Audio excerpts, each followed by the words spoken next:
हाँ जी गाइस, सो 3 पेपर हो चुके हैं और अब आखिरी पेपर हमारा होने वाला है बिजनेस इकोनॉमिक्स और बीसीके। इस वीडियो के अंदर मैं आपके साथ डिस्कस करने वाला हूं कैसे आपको ये अपने 1.5 डेज यूज करने हैं और किस तरह से आप अपनी रिवीजन स्ट्रैटेजी को प्लान करेंगे ताकि आप इस एग्जाम में 75 प्लस स्कोर कर सकते हैं। देखिए, सबसे पहले तो मैं ये बोलना चाहूंगा, अभी तक आपके जो 3 एग्जाम हुए हैं हो सकता है उनमें से तीनों के तीनों एग्जाम ही अच्छे हुए हो, या हो सकता है उनमें से कोई एक एग्जाम आपके एक्सपेक्टेशन के हिसाब से ना गया हो। इररिस्पेक्टिव ऑफ जोन सी भी कैटेगरी में ये एग्जाम आपके लिए बहुत इंपॉर्टेंट होने वाला है, क्योंकि अभी तक अगर आपके 3 एग्जाम अच्छे गए हैं तो इस एग्जाम में आप बहुत अच्छा स्कोर करके अपने आप को 300 प्लस कैटेगरी और मैं बोलूंगा 350 प्लस कैटेगरी में डाल सकते हैं। क्योंकि अगर आपको 300 प्लस स्कोर करने होते हैं तो आपका इकोनॉमिक्स में जो स्कोर है वो डेफिनेटली 85 अवे या 90s के अंदर होना चाहिए, तभी आप 300 प्लस स्कोर करने की कैटेगरी में जाते हैं। और अगर अब अभी तक आपका कोई पेपर अच्छा नहीं हुआ है, आपको एवरेज को लेकर डर लग रहा है, तो ये वो पेपर है जिसके अंदर आप आसानी से अगर 75 प्लस स्कोर करेंगे तो आपको एवरेज की चिंता खत्म हो जाएगी। अगर बाकी पेपर में 40s में भी आ गए तो ये पेपर अकेला आपका एवरेज बनाने का दम रखता है। ठीक है, तो दोनों तरह से हम 1.5 डेज की स्ट्रैटेजी को प्लान आउट करेंगे। सबसे पहले मैंने एक चीज तो आपको बताई दी, जो आपके एग्जाम 3 बीत चुके हैं उनके बारे में सोचने की जरूरत नहीं है। हम आप सबके अंदर कहीं ना कहीं इस समय फैटिक आ गया होगा, साथ साथ ये भी लग रहा होगा आखिरी पेपर है, बस 1.5 दिन बाद मौज ही मौज है, ऐश ही ऐश है। ठंड भी नॉर्थ इंडिया के अंदर पूरी पड़ रही है, तो ठंड की चक्कर में भी आलस आ रही होगी, but let me tell you, बस 1.5 दिन तक अपने मोमेंटम को बनाए रखना है। तो सबसे पहली चीज तो पिछले एग्जाम को बिल्कुल भी डिस्कस मत करना, उसके बैगेज को अपने दिमाग में मत लाना। एक इशू मैं देखता हूं बच्चों को, खासकर मैथमेटिक्स के पेपर के बाद, क्योंकि मैथमेटिक्स का पेपर लेंथी होता है, हर बच्चे का पूरा नहीं हो पाया होता। बेसिकली हर बच्चा अपनी एक्सपेक्टेशन से लगभग कम करके आया होता है। जिस बच्चे ने सोच रखा होता है मैंने 90 प्लस अटेम्प्ट करना है, उसका अगर 80s में अटेम्प्ट होता है तो वो भी परेशान होता है, और जिस बच्चे का 70s 60s के अंदर अटेम्प्ट हुआ है वो तो वैसे ही परेशान होता है। तो प्लीज आप अपने मैथ्स के बैगेज को बिल्कुल भी कैरी फॉरवर्ड मत कीजिए। मैथ्स का पेपर जैसा भी हुआ है बहुत अच्छा हुआ है, आपके बहुत बहुत अच्छे मार्क्स आएंगे, मगर उस सारे बैगेज को खत्म करके अगले पेपर को आपको अप्रोच करना है और 1.5 दिन तक अपने माइंड को बिल्कुल ही कंसिस्टेंट रखना है। सेकंड चीज, आप जब अपनी प्रिपरेशन स्टार्ट करेंगे तो इस समय आप ये वीडियो देख रहे होंगे, तो जिस दिन एग्जाम देकर आए हैं उस दिन की शाम होगी, आप 7 बजे 6 बजे 8 बजे जितने बजे भी ये वीडियो देख रहे हैं, तो सबसे पहला सवाल ये है कि सर हमें अपनी स्ट्रैटेजी किस तरह से प्लान करनी है, अपने चैप्टर्स को किस सीक्वेंस में करना है, पहले इकोनॉमिक्स करनी है, पहले बीसीके करनी है, सब चीजों का जवाब यहां पर डिस्कस करते हैं। मेरे समझ से आप पहले इकोनॉमिक्स को कीजिए और इकोनॉमिक्स करने के बाद ही बीसीके के ऊपर आप आइए। इसका रीजन ये है कि बीसीके में ना फिर भी कुछ चीजें ऐसा है जो डेटा कहीं ना कहीं याद रखना है, तो एग्जाम के पास वाले समय पे वो डेटा याद करेंगे तो देर आर हाई चांसेस आप उसे आसानी से रिकॉल करेंगे। अगर पहले दिन बीसीके पढ़ने बैठ जाएंगे ना तो आखिरी दिन एग्जाम वाली सुबह फिर से बीसीके रिवाइज करनी पड़ेगी। तो स्ट्रैटेजी यही होनी चाहिए, इकोनॉमिक्स पहले शुरू करते हैं, उसके बाद बीसीके शुरू करते हैं। पहले बात करते हैं सीक्वेंस ऑफ चैप्टर्स किसको यूज करना चाहिए। मेरे हिसाब से आज आपको ऐसा चैप्टर उठाना चाहिए, क्योंकि आपका दिमाग थोड़ा साइकोलॉजिकली थका होगा, नींद वगैरह आ रही होगी, बट हाँ हमें अभी 2-3 घंटे का आउटपुट डेफिनेटली निकालना है कम से कम। तो हम ऐसा चैप्टर करेंगे जो लेंथी भी है और जो इजी भी है, और ये इकोनॉमिक्स में हमारा आता है chapter number 2। I agree, lengthy chapter है but at the same time सबसे इजी चैप्टर भी है, क्योंकि इसके अंदर वो बेसिक कॉन्सेप्ट्स, डिमांड वाले, इलास्टिसिटी ऑफ डिमांड, सप्लाई वाले, जो बिल्कुल बेसिक कॉन्सेप्ट्स होते हैं उनको डिस्कस किया हुआ है। इस चैप्टर की अपने आप में वेटेज जो है 15 मार्क्स के आसपास की आ जाती है, और कई बार तो कुछ एग्जाम में 20-20 मार्क्स की भी वेटेज हमने यहां पर देखी है। तो 15 की तो वेटेज ऑन एन एवरेज में मान के चल ही रहा हूं यहां पर। तो सबसे पहले आज सिर्फ टारगेट करेंगे चैप्टर 2 को करने का। कल सवेरे जब उठेंगे, नेक्स्ट डे हमारा जिस दिन एग्जाम से अगला दिन है, तो उस दिन हम शुरुआत करेंगे सबसे पहले चैप्टर नंबर 3, हमारा बेसिकली जो प्रोडक्शन और कॉस्ट का चैप्टर है, and then chapter number 4। Chapter 3 और 4 अपने आप में अगेन काफी अच्छी वेटेज रखते हैं, मतलब इन दोनों की कंबाइंड वेटेज चैप्टर 2 के मुकाबले ज्यादा ही रहती है, और इनको हम अगले दिन फ्रेश माइंड से करेंगे। उसके बाद हमारे 2 छोटे छोटे चैप्टर आएंगे, चैप्टर नंबर 1 और चैप्टर नंबर 5। बिल्कुल छोटे छोटे चैप्टर है, इनफैक्ट इनमें एक एक घंटा भी नहीं लगेगा, बट अगेन ये भी आपको चैप्टर 5 की तो कई बार ना हर 2-3 अटेम्प्ट बाद बहुत अच्छी वेटेज आ जाती है। लास्ट टू लास्ट अटेम्प्ट में काफी अच्छी वेटेज थी, बट मॉडरेट वेटेज तो रहेगी। तो इस सीक्वेंस में मेरे हिसाब से आपको इकोनॉमिक्स की प्रिपरेशन करनी चाहिए, और आपको टारगेट करना चाहिए कि जिस दिन आप ये वीडियो देख रहे हैं उससे अगले दिन आप लगभग दोपहर के समय, दोपहर मतलब मैं बोल रहा हूं 4 बजे तक भी, 5 बजे तक भी, अगर आपने सुबह अर्ली पढ़ना शुरू कर दिया तो 4 बजे तक, थोड़ा लेट पढ़ना शुरू किया तो 5 बजे तक भी आपको अपने बिजनेस इकोनॉमिक्स के कंटेंट को निपटा देना है। बिजनेस इकोनॉमिक्स आप कोशिश कीजिए आप लेट आफ्टरनून तक उसे निपटा दीजिए। इस सीक्वेंस में आप करेंगे। इसके बाद आप स्टार्ट करेंगे अपने बीसीके को। बीसीके के अंदर बात करें तो सबसे पहले तो अगेन मैं यहां पे सजेस्ट करूंगा सबसे इजी चैप्टर को उठाइए, which is chapter number 1।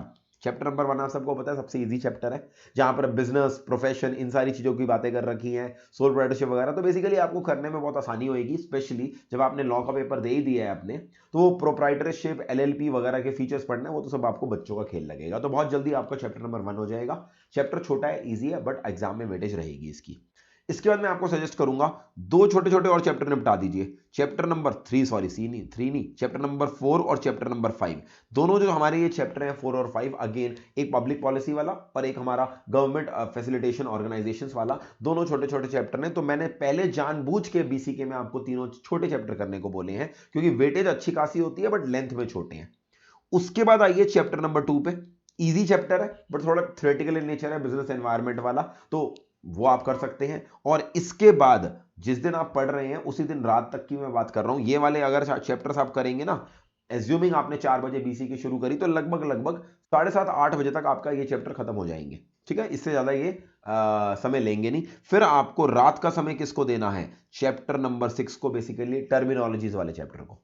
Terminologies वाले चैप्टर के अंदर जो इंपॉर्टेंट टर्मिनोलॉजीज हैं वो तो मैंने अपने मैराथन में रिवाइज कराई रखी हैं, प्लस उसके अलावा बाकी सारे टर्मिनोलॉजीज को रीड करते रहिए डेफिनेटली। टर्मिनोलॉजीज को रट्टा नहीं मारना, हमें क्रैम नहीं करना, आपने उनको समझना है। और हमने क्लास में भी अच्छा खासा समय टर्मिनोलॉजीज वाले चैप्टर पे लगाया था। ठीक है, अगले दिन की जो सुबह होएगी, बेसिकली हमारा जिस दिन एग्जाम है उस दिन की सुबह, उस दिन आप चैप्टर कौन सा उठाएंगे? बीसीके का चैप्टर नंबर 3। और बीसीके के चैप्टर नंबर 3 को कैसे रिवाइज करना है वो मैं आपको बताता हूं। अगर उससे पहले आपका टारगेट अचीव नहीं होता, चैप्टर नंबर 6 की थोड़ी बहुत टर्मिनोलॉजीज रह जाती हैं, तो एग्जाम की सुबह वाले दिन आप टर्मिनोलॉजीज पे पहले फोकस करेंगे। उसके बाद जितना भी समय आपको बचेगा वो आप चैप्टर नंबर 3 पे जाएंगे। तो पहले तो मैंने आपको बता दिया सीक्वेंस ऑफ चैप्टर्स मेरे हिसाब से किस तरह से चलेंगे। मैंने आपको जानबूझ के इजी, थोड़ा वेटेज में ज्यादा, फिर इजी, जिस तरह से हमारा माइंड चलता है ना थकान के मामले में, उस तरह से चैप्टर्स को अरेंज करके दिया है, ताकि आप उसी तरह से उन चैप्टर्स को कवर कर सकें। अब बात करते हैं सर रिवीजन करनी कहां से है, ये एक बहुत बड़ा डाउट होता है बच्चों को। पहली बात तो सर बुक कौन सी यूज करें, और दूसरी चीज सर आखिरी दिन खुद सेल्फ रीडिंग करें या आपके मैराथन को देख लीजिए। आप सबको पता है हमारा मैराथन डिटेल में इकोनॉमिक्स का भी, बीसीके का भी ऑलरेडी अपलोडेड है। मेरा सजेशन ये रहेगा, पहली बात बुक के मामले में तो सिर्फ और सिर्फ उसी मटेरियल को रेफर करिए जिससे आप अभी तक पढ़ते आए हैं। यानी आपने अगर हमारे एवीजे वाले मटेरियल को रेफर किया तो उसी को पढ़िए, वो स्टडी मटेरियल पे बेस्ड है। अगर अभी तक आपने आप हमसे यूट्यूब से कनेक्टेड है, आपने आईसीआई स्टडी मटेरियल से पढ़ रखा है, तो आईसीआई स्टडी मटेरियल से ही पढ़िए। एंड वक्त में मटेरियल बिल्कुल भी चेंज मत करना, ठीक है जी, मटेरियल तो सेम ही रखेंगे। सेकंड चीज सर, खुद रीडिंग करनी है या मैराथन करें? देखिए मैं ऑनेस्ट आपको रिप्लाई कर रहा हूं, बेस्ट तरीका तो ये है आप खुद रीड करके पढ़िए, वो सबसे अच्छा है, उससे ज्यादा कोई बढ़िया चीज ही नहीं है। बट अगर आपको लगता है कि मुझे चीजें भूल गई हैं, काफी समय हो गया रिवाइज करे इकोनॉमिक्स को, या मेरा दिमाग थक चुका है यार 3 पेपर दे देकर, उस केस के अंदर शायद हो सकता है आप खुद रीडिंग करने बैठे तो आपकी उतनी एफिशिएंसी ना आ पाए, आपको ज्यादा समय लग रहा है या आपका कॉन्फिडेंस लूज आउट हो रहा है ये सोच सोच के यार मुझे तो चीजें रिकॉल ही नहीं हो रही। उस केस में मैं बस बेस्ट बोलूंगा, हमारा जो एट प्रेजेंट मैराथन है जिसका लिंक मैंने डिस्क्रिप्शन में डाल दिया है, वो बहुत ही डिटेल में along with all the examples बनाया गया है। अगर उस मैराथन को आप 1.5 की स्पीड पर एक एक करके सुनने लग जाएं और सामने अपने नोट्स खोल के रख लें, तो आपकी बहुत अच्छी प्रिपरेशन वहीं से हो सकती है। जहां पर भी आपको जरूरत लगी आप मैराथन को स्टॉप कर सकते हैं, एक बार जल्दी से उस पेज को गो थ्रू कर सकते हैं जो हमने पढ़ा है। इस तरह से अ mix of marathon and your book will help you easily clear. और अगर आपने इकोनॉमिक्स अभी रीसेंट पास्ट में रिवाइज करी है और आपको लग रहा है मेरे दिमाग में फ्रेश है, उस केस में बोलूंगा मैराथन को मत देखिए, सीधा आप अपनी बुक से रिवाइज करना शुरू कर दीजिए। बट मैराथन का मतलब ये नहीं है कि किताब साइड में पढ़ी और आप सिर्फ मैराथन में बैठे हो, ऐसे आपको साथ साथ रीड भी करते जाने हैं। So there has to be a mix of marathon, जहां से आप कॉन्सेप्ट्स को रिवाइज कर रहे हैं और साथ साथ बुक से रीड भी करते चले जा रहे हैं। मैराथन के लिंक मैंने डिस्क्रिप्शन में डाल दिए, बीसीके का भी है और इकोनॉमिक्स का भी आपको वहां पर मिल जाएगा। नेक्स्ट क्वेश्चन हमारे दिमाग में आता है, सर आखिरी दिन हमें सिर्फ रिवीजन यानी कॉन्सेप्ट्स को रिवाइज करना है या हमें क्वेश्चंस भी प्रैक्टिस करने हैं? देखिए मैं आपको बोलूंगा, आईसीआई स्टडी मैट के क्वेश्चंस को तो रीड करिए ही करिए। आप जब भी किसी चैप्टर को कर रहे हैं ना, आपको बेशक कर करके नहीं देखने, क्वेश्चन और साथ में आंसर रीड करते चले जाना है। तो आईसीआई मटेरियल के क्वेश्चंस तो आपको करने ही करने हैं। अगर आप हमारी एवीजे की बुक रेफर कर रहे हैं तो एडिशनल क्वेश्चंस आखिरी दिन को मत हाथ लगाइए। हमारी बुक के अंदर एडिशनल क्वेश्चन भी है और एमसीक्यू आईसीआई भी है ना, आईसीआई वाले करिए, एडिशनल को हाथ लगाने की जरूरत नहीं है। हाँ, अगर आपने कोई क्वेश्चन हाईलाइट कर रखे हैं पहले वाले रिविजन में तो हाईलाइटेड क्वेश्चन पढ़ लेना, अगर हाईलाइट नहीं कर रखे हैं तो एडिशनल उठाने की जरूरत नहीं है। साथ साथ मैंने एमसीक्यू का जो पास्ट ईयर कंपाइलर है इकोनॉमिक्स का भी और बीसीके का भी, दोनों आपके साथ शेयर करे थे। उसके अंदर अप्रोक्सीमेटली 700 क्वेश्चन हमारे 600-700 क्वेश्चन इकोनॉमिक्स में थे, 300-350 क्वेश्चन बीसीके में थे। तो इस समय 1000+ क्वेश्चन करना पॉसिबल नहीं है। मैंने उसमें क्या किया, हमारे जो पास्ट ईयर के कंपाइलर में इकोनॉमिक्स में मैंने मेरे हिसाब से जो इंपॉर्टेंट 100 क्वेश्चंस हैं वो निकाल के एक अलग से डॉक्यूमेंट बना दिया है। उसका लिंक आपको डिस्क्रिप्शन में मिल जाएगा। Telegram channel, WhatsApp channel, app, हर जगह मैंने उसे अपलोड भी कर दिया है। आप हमारी ऐप सीए नॉलेज पोर्टल से भी डाउनलोड कर सकते हैं, हमारी Telegram channel CA foundation knowledge portal से भी डाउनलोड कर सकते हैं। अगर आपका आईसीएस स्टडी मैट के क्वेश्चंस हो गए हैं तो वो टॉप 100 क्वेश्चंस जो मैंने आपको दिए हैं सिर्फ वही कर लीजिए आप इकोनॉमिक्स के। कंपाइलर इस समय आखिरी दिन उठाने की जरूरत नहीं है। और बीसीके के कंपाइलर में तो 300-350 क्वेश्चन है, उसके मैंने कोई टॉप क्वेश्चंस नहीं बनाए। उसको आईसीएस स्टडी मैट के क्वेश्चन करो, टाइम मिलता है वो कंपाइलर कर सकते हो तो कर लो, अदरवाइज मत करो। आखिरी दिन क्वेश्चन खुद करने की जरूरत नहीं है, क्वेश्चन पढ़ो, आंसर पढ़ो, दैट्स इट। ये मैं इसलिए कह रहा हूं, बहुत बार क्वेश्चन रिपीट हो जाते हैं, तो अगर हमने वो क्वेश्चन पढ़ रखा होगा तो एग्जाम में हमारा कॉन्फिडेंस हाई रहेगा। This is how we need to practice questions. एक बार जल्दी से रिपीट कर दूं, आईसीएस स्टडी मैट के क्वेश्चन करने ही है। उधर से हमारा एमसीक्यू का 100 क्वेश्चंस का जो मैंने आपको सिलेक्टेड क्वेश्चंस दिए इकोनॉमिक्स के, वो डाउनलोड करके एक बार उसको रीड कर लीजिए। बीसीके के लिए टाइम बचता है तो बीसीके का कंपाइलर भी आप रीड कर सकते हैं। सबके लिंक डिस्क्रिप्शन में डाल दिए हैं, टेलीग्राम पे अपडेट कर दूंगा मैं, ठीक है जी। आखिरी चीज सीक्वेंस ऑफ ये तो हो गई। अब एक आखिरी चीज डिस्कशन करने आते हैं, सर चैप्टर 3 को कैसे करना है। बात करूं बीसीके चैप्टर नंबर 3 की। आई एग्री बहुत सारा डेटा है एंड आई एग्री दैट सारा डेटा याद नहीं हो सकता, तो कुछ चीजें तो याद करने की कोशिश ही मत करो। जैसे फॉब की रैंकिंग क्या है, उसको कौन सी ईयर में बेस्ट एम्प्लॉयर ये वो अवार्ड मिले थे, वो याद करना पॉसिबल भी नहीं है, कोशिश ही मत करो।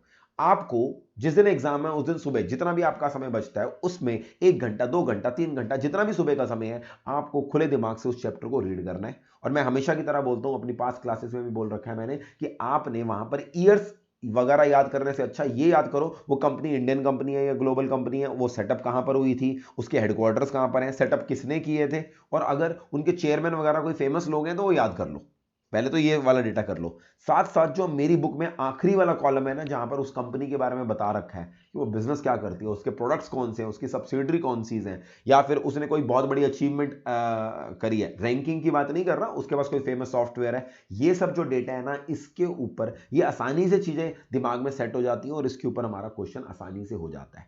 तो चैप्टर 3 में सीधी सी बात है, अगर चैप्टर 3 में से हमारे क्वेश्चन आते हैं 5 या 6 क्वेश्चन, तो हमारा टारगेट ये है ही नहीं कि 6 में से 6 लाने हैं, क्योंकि उसके लिए तो पूरा चैप्टर चाट के जाना पड़ेगा, पूरा रट के घोट के जाना पड़ेगा। भाई सीधी सी बात है ना, हमने हमारे पास इतना टाइम और ना ही हमारे पास इतने एफर्ट्स लगाने का फायदा। बट हाँ, उस चैप्टर को इस तरह से करके जाना है, आप मल्टीपल टाइम्स अगर रीड करके जाओगे, एक सिंगल रीडिंग भी सारी कंपनीज के लेके जाओगे, देयर आर हाई चांसेस कुछ क्वेश्चन बहुत ही आसान आ जाएंगे और वो बच्चा जिसने वो चैप्टर रीड कर रखा है वो आसानी से उसे अटेम्प्ट कर पाएगा। जैसे कई बार कुछ क्वेश्चन आ जाते हैं, which of the following is not a foreign company, which of the following company में have headquarters in Washington DC. तो अगर आपने रीड कर रखा है तो आपको आसानी से पता लग जाएगा, यार ये कंपनी तो वॉशिंगटन डीसी में हो नहीं सकती, ये भी नहीं हो सकती। तो वही मैं कह रहा हूं, जो इजी क्वेश्चन होते हैं ना वो आप अटेम्प्ट कर पाओगे, तो एटलीस्ट हम अगर 5-6 नंबर की वेटेज यहां पर आती है, सारे मार्क्स लूज आउट नहीं करेंगे। तो चैप्टर नंबर 3 को आपने रीड करते चले जाना है। जो चीज रट्टा मारने वाली है, मतलब नाम वगैरह, उन पे ज्यादा टाइम वेस्ट मत करिए। बिजनेस पे ज्यादा फोकस कीजिए कि वो बिजनेस के बारे में, उस कंपनी के बारे में क्या लिख रखा है, वहां से आपके क्वेश्चन अटेम्प्ट हो पाएंगे। ठीक है जी। ऑल दिस थिंग्स मैंने आई थिंक डिस्कस कर लिया। कोई और डाउट हो तो कमेंट सेक्शन में मुझे बताना, नहीं तो हमारा ऊपर इंस्टाग्राम आईडी है, आप वहां पर मुझसे पूछ सकते हैं। आखिरी की दिनों में मैं एक्टिव रहूंगा, कोई भी आपका डाउट रहेगा कोशिश करूंगा जल्दी से जल्दी टर्न अराउंड टाइम के अंदर आपको वो आंसर करूं। तो बच्चों के पास, जिनके पास मेरा व्हाट्सएप नंबर, आप मुझे व्हाट्सएप पे कॉन्टैक्ट कर सकते हैं, नहीं तो आप इंस्टाग्राम आईडी पे कॉन्टैक्ट कर सकते हैं। मैं इंस्टाग्राम आईडी पे भी एक्टिव रहूंगा उन 1.5 दिनों के अंदर। ऑल दी वेरी बेस्ट, मिलते हैं एग्जाम के बाद एंड आई होप आप सबका एग्जाम बहुत ही अच्छा जाएगा। एग्जाम के बाद आप सबके मैसेजेस की मैं वेट करूंगा। Okay, bye bye.